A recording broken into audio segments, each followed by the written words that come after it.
Γεια σας φίλοι μου. Εδώ έχουμε ένα κοινό τροχό που λιένει σίδερα ή κόβουμε σίδερα. Με μια απλή πατέντα θα το κάνουμε να κόβουμε ξύλα.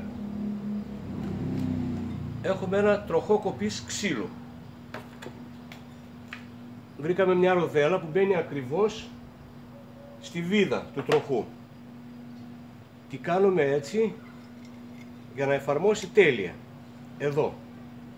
Τοποθετούμε πάνω στη βίδα και βιδώνουμε κανονικά.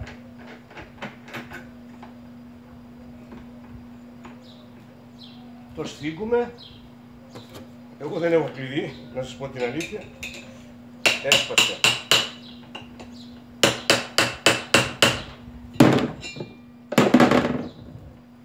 Και είναι έτοιμος. Μπορούμε να κόψουμε ξύλα. Είναι εξίσου επικίνδυνος όπως είναι και ο άλλος, έτσι, μακριά από τα παιδιά.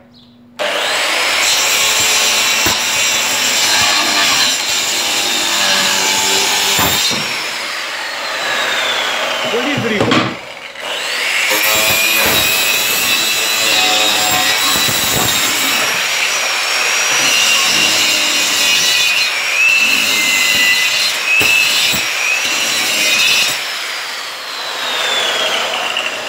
Να είστε καλά. Ορίστε.